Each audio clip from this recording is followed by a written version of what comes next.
Hello friends, welcome back to the channel. I hope you had a great week.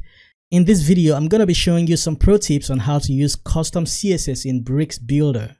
I'm just going to go ahead and add a first element. Now this is a section of the container. Typically that's the first element you add in the builder.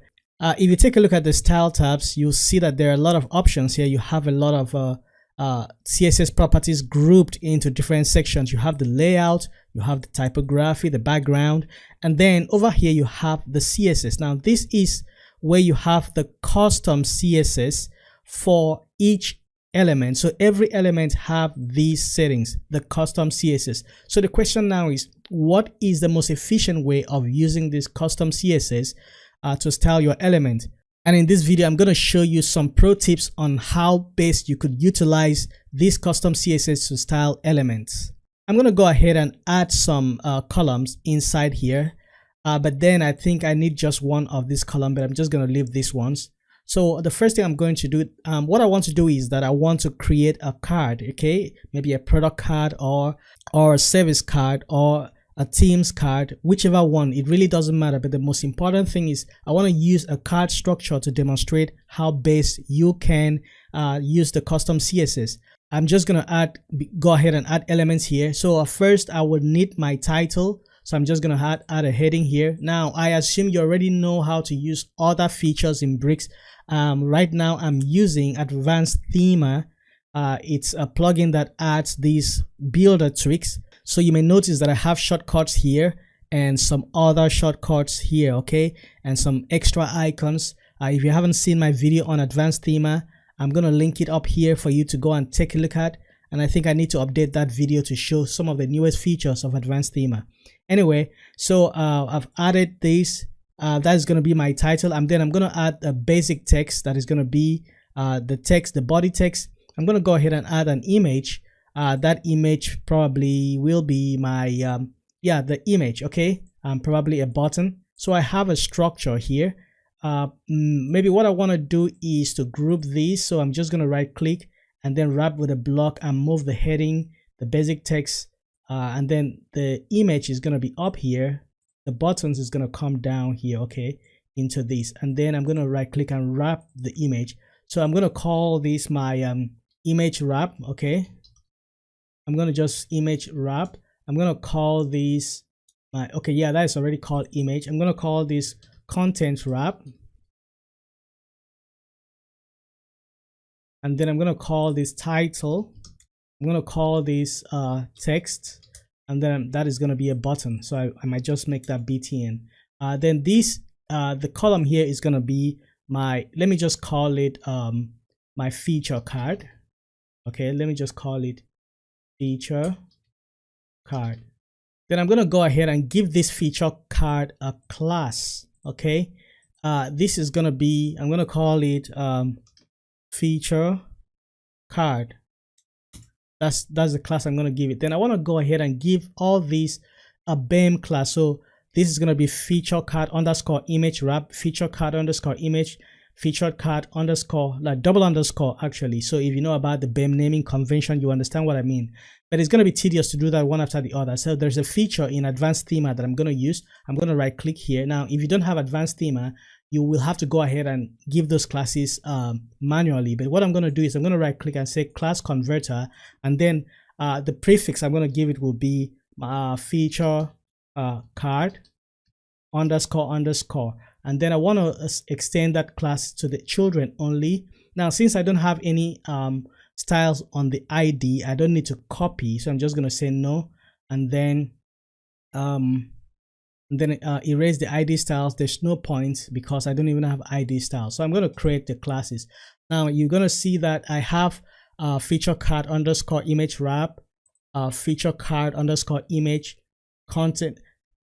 Guys, this video is not about Advanced Thema, you know, but this alone is worth the price of admission, you know.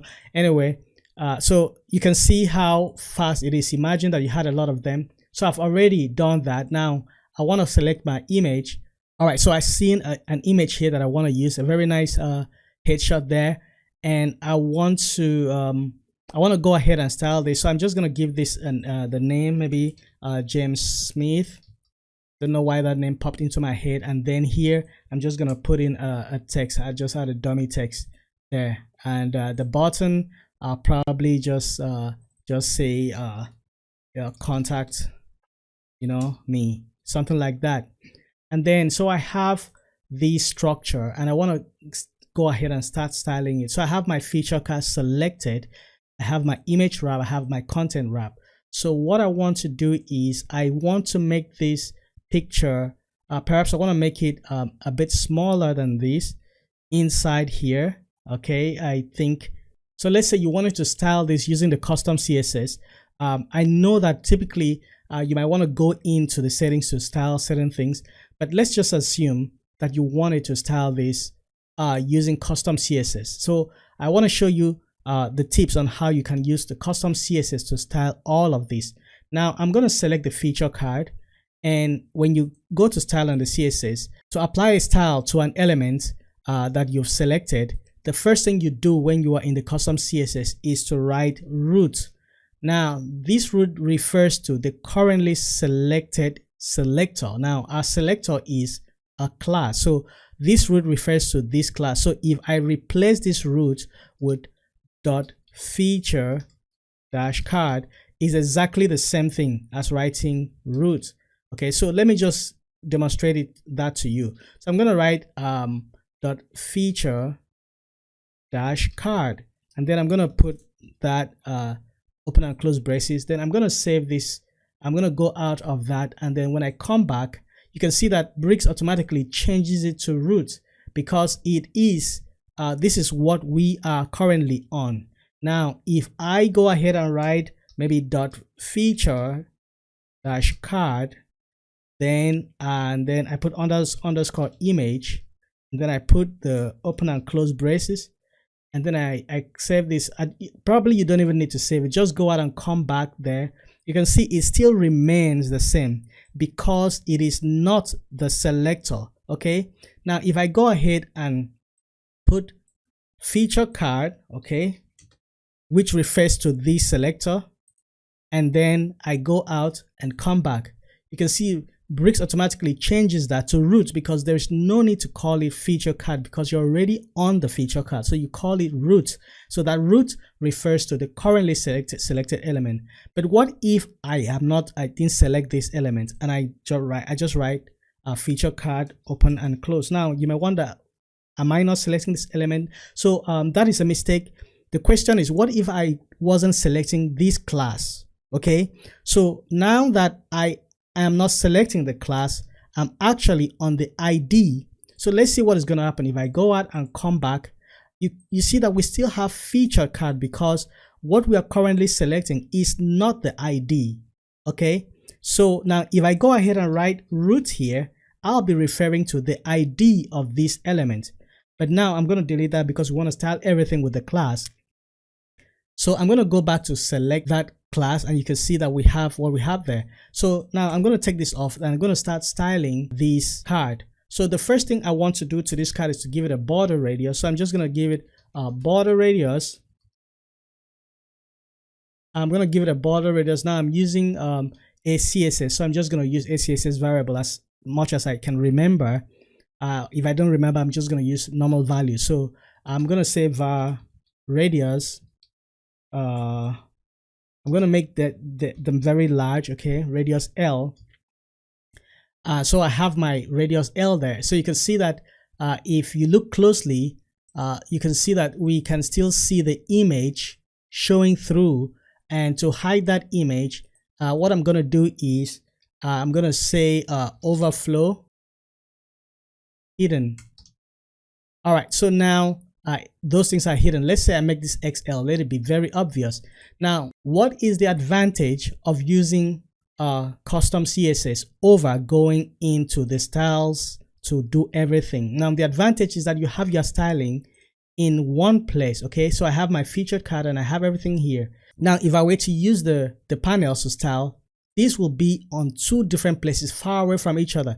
Let's say I wanted to change something. I would just have to go in. First of all, I have to go and look for overflow. Where is overflow? You have to look for it, and then you find it, and then you go out from there and you start looking for where border radius is, Okay, but okay, should be here. And then let's see here, come here.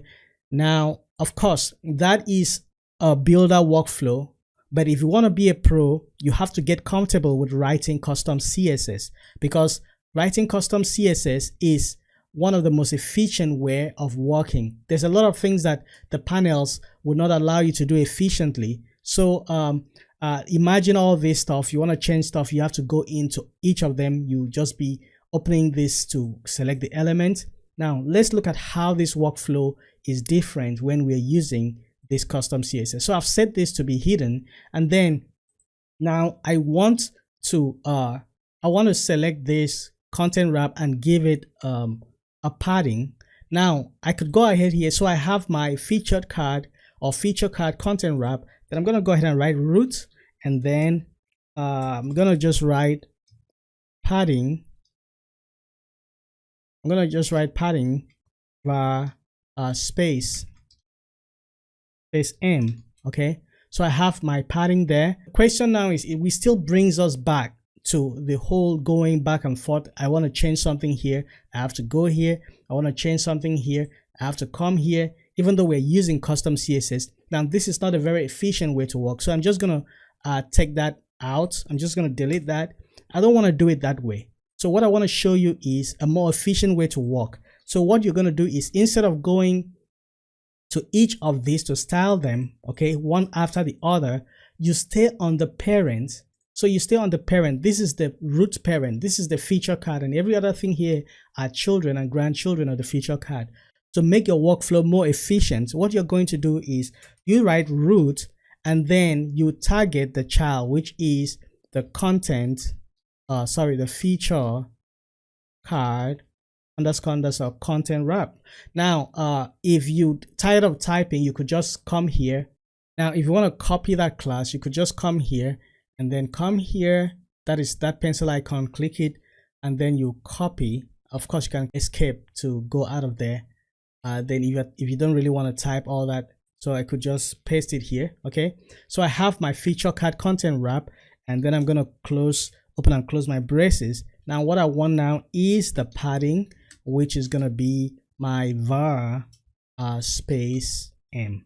Okay, and then I have that padding, and that I want to give my gap to be maybe var content gap. That is ACSS contextual spacing. You see now what I'm saying? I don't need to get out of this place. Now remember, I want to do something to my card. I want to give it a background of white, so I can just go in there and just give it a background color of white.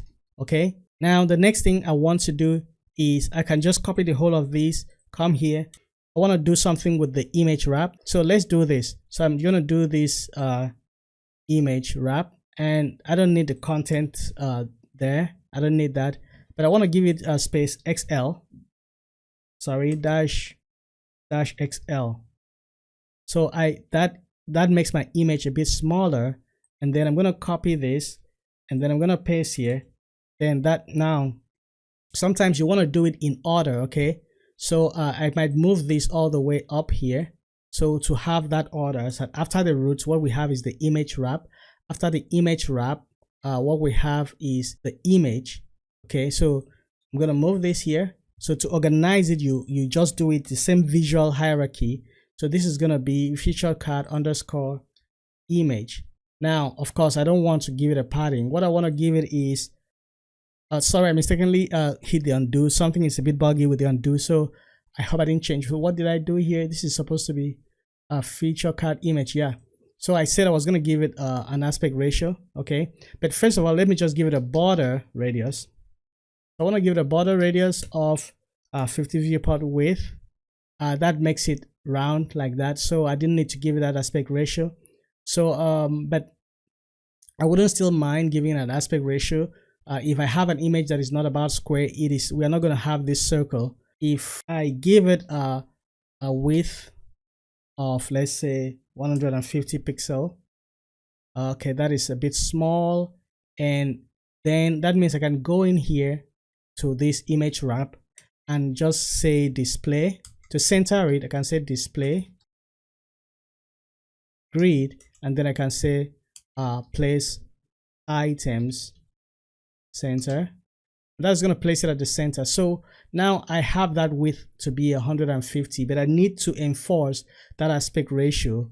I want to make sure that it's always perfectly circle or square if there's no border radius. So I'm going to say aspect ratio 1.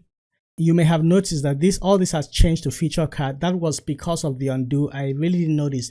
But if I go out and come back again, you see that they changed back to root. Okay, so that is the thing. So that means what you're supposed to write here is root. Okay, root.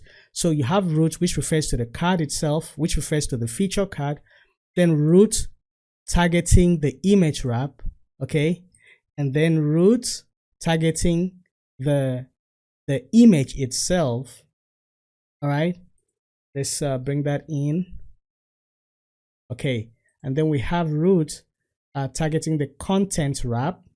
So you see the content wrap. So my image wrap, I would like to give it a background. So I'm just going to give it a background color of black. Okay, so I have a nice background color over there, and I probably would want my picture to be bigger than this. Maybe I just make it 180. Okay, so that's good. My James Smith is, I don't know who gave it a color of orange, but I'm just gonna make sure that that is you know, that is black. So I'm not quite sure why it is orange. Maybe some setting somewhere. Okay, so what I'm gonna do is guess what I'm gonna do. So I have my content wrap. Okay, so the next thing is I'm just gonna do, let's go there and set and copy that, since I hate typing. Okay, I'm gonna go back to the feature card, and then I'm just gonna write roots and put a dot there, and then put that title. Okay, and then I'm gonna say color black. All right, so right now I have my card and the custom CSS set up. Let's say this is the design I was going for. I already have my design, and let's say I just wanted to give my card itself a shadow so that it's gonna just bring out the card. So I can just say box shadow. That box shadow should maybe 0, 0, and then I have 20 pixel of blur. Okay, and then -10 of spread, and the color, let's just make it, let's say gray. Okay, all right, so I have that nice color there. I have my card ready. So now the beautiful thing about this is, if I want to edit this card, and then I want to edit anything on this card, I don't have to run around hunting for properties. Let's look at this card now. This has an aspect ratio of 1. You wouldn't even find it here. Okay, it's not going to be here in the settings. You wouldn't even find it there. That means you would have still had to go to the, you know, the image and set that, and then you go here and then set the width, and then when you're done with the width, you're going to come back to what again? To the border radius. So you're going to be jumping from here to here to border radius and all that. Now I'm not saying it is a bad thing, but what I'm saying is this: this workflow seems to be, to me, a very efficient workflow, especially when you're working with certain properties. So let's assume that we had a pseudo element that we're going to work with. Okay, and then I come here. Okay, let's just put that, I say root, then I put before, open and close that, and then I have my content. Just say hello, I want to hear you. Okay, and then I want it to be position absolute, because I want to place it at the center. Of course, I want to immediately give it a width of, let's say 80 or 60 pixels, and I want to give it a background. I don't know of a good color, so I'm just going to say gray. Okay, but now I want it to be square, so I'm going to give it as aspect ratio of 1. I make it square, and border radius of 50 VW. I want to place this maybe the text at the center, so I'm just going to change that text to, let's say a number. Okay, and then I'm going to just say this display flex, display grid, place item center. Just going to copy that and just put it here. Okay, that is a cheat sheet for me. Okay, and then I'm going to make the color of the text white. Okay, and then the size, the font size, I'm just going to use var text L or XL, and then font weight. Now you may say to, I know what you're thinking. You might say to yourself, no, I'm not going to do this. I'm not going to do this because I won't remember to write all this. Now, the only way you're going to remember or know how to write CSS is just to start writing it. Just a few years back, maybe 2, maybe 3 years back, I couldn't write this. I couldn't write CSS like this, Some of you are surprised, but I could not because I did not just do it. Now, the only way you can do it, you can write it, is to write it, okay? So if you don't write it, you will not know it. There are things in CSS that I have to reference before I can write. I don't know everything by heart now, but there are some things I know by heart because I've been writing it over and over and over. Now, the things I don't know by heart are things that I rarely write. So anytime I want to write them, I have to reference. I have to go to Google and just reference the expression, then come back and write it. So it's just the same way. Anything you practice, you will be able to do it. Okay. So what I'm going to do here, I want to place this at the top of this. So now this is gonna be, I want it to be, now it was position absolute, okay? So I'm gonna make the left position 50%. Now you can see that it's moving away from the card, and that's because it is positioned absolutely. But then for it to be positioned absolutely relative to the card, we have to go to the card and give it a position of relative. Okay, so it moves 50%, okay, there.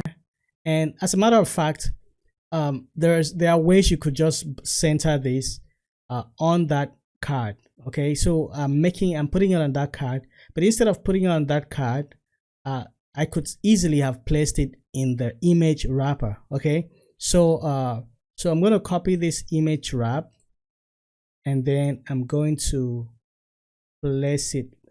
I'm going to do it like that. So it moves to the image wrap, and then the position relative will now be, the image wrap will be the relative position. So it's positioned relative to the image wrap. Okay. Now, because it's positioned to the relative to the image wrap, I'm going to just cut that and bring it right under the image wrap. Okay. So we know this belongs to the image wrap. And then I don't want to give it a left position anymore.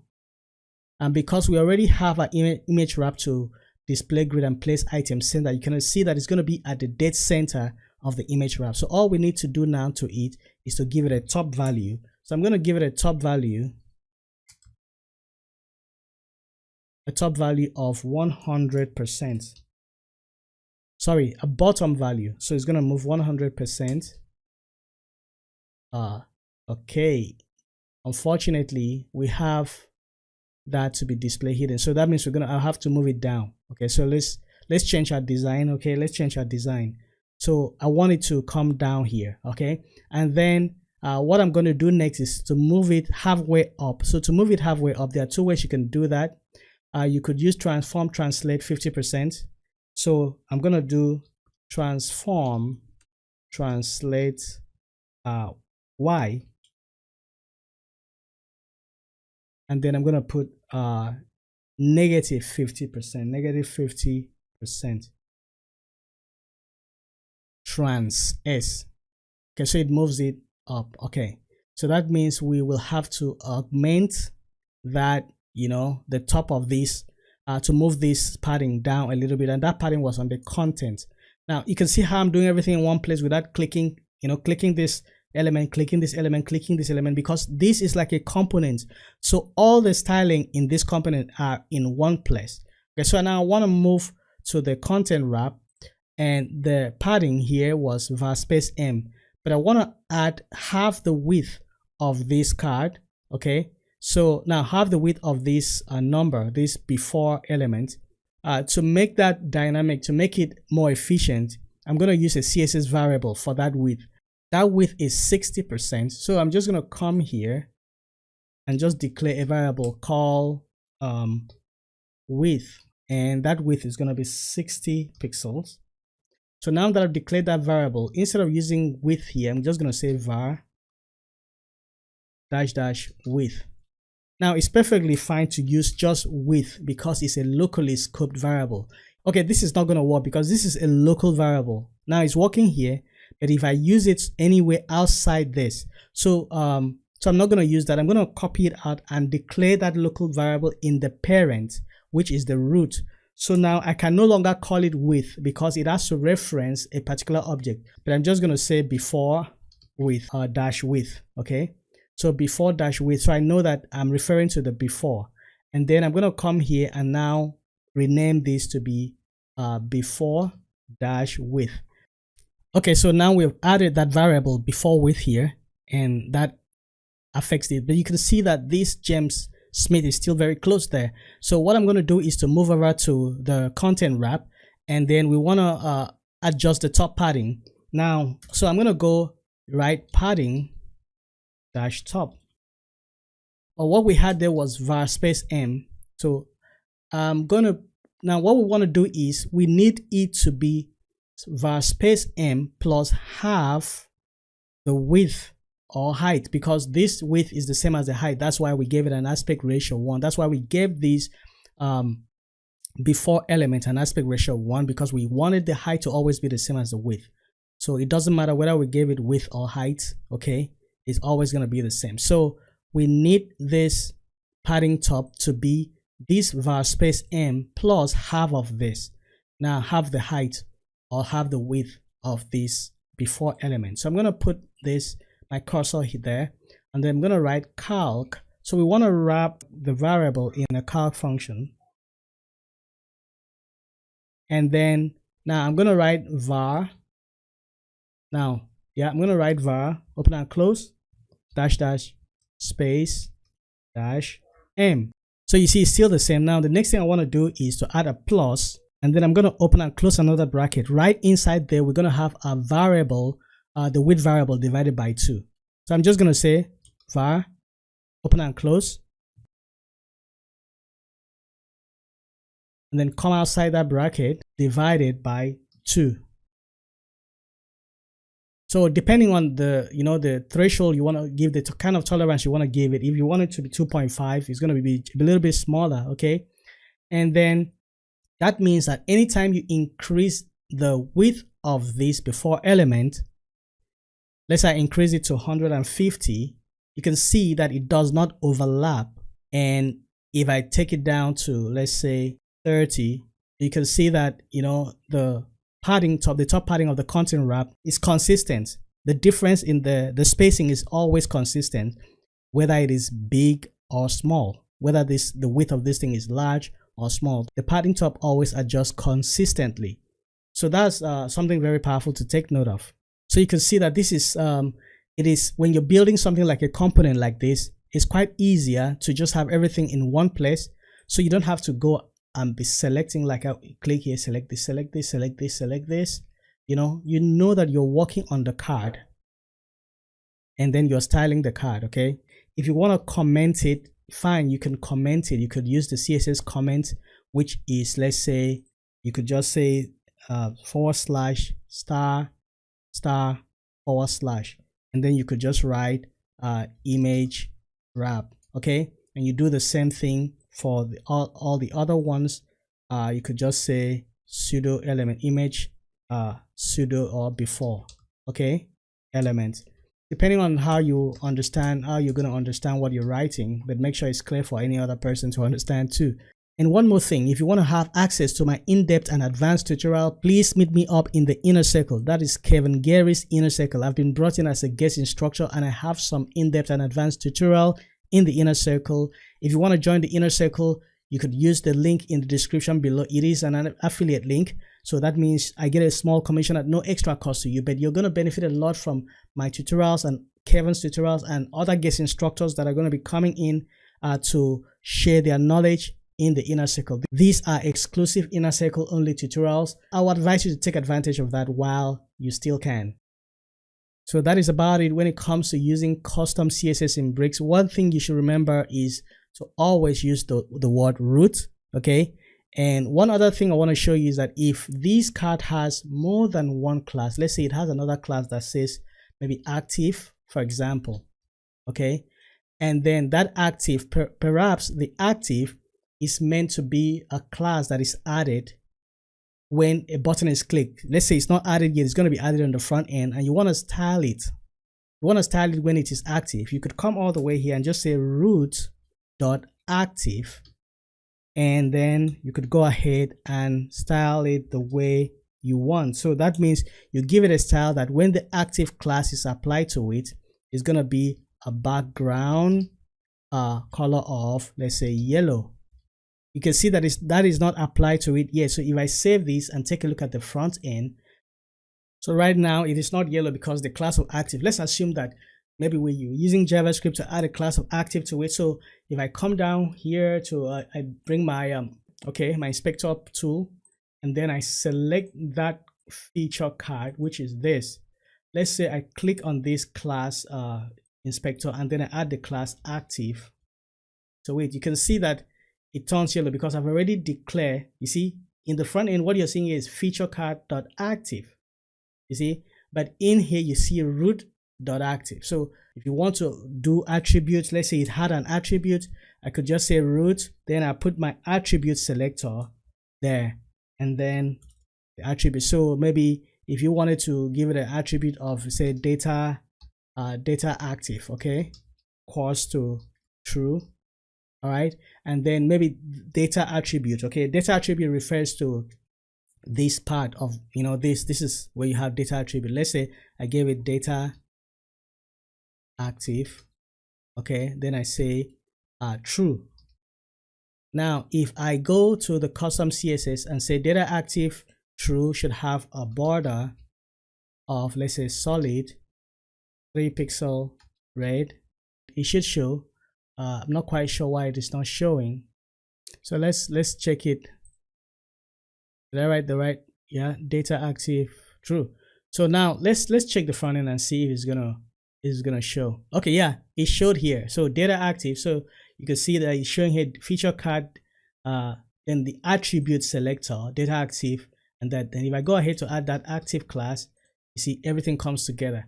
I hope you learned something in this tutorial. If you have any question, please ask in the comment section, and if you think this was a good one, please hit the like button. Don't forget to hit the like button, and if you want to get notification on further tutorials that I'm going to be bringing your way, please hit the notification bell so you'll be notified when I bring out a new video. Until next time, have a great day. Bye.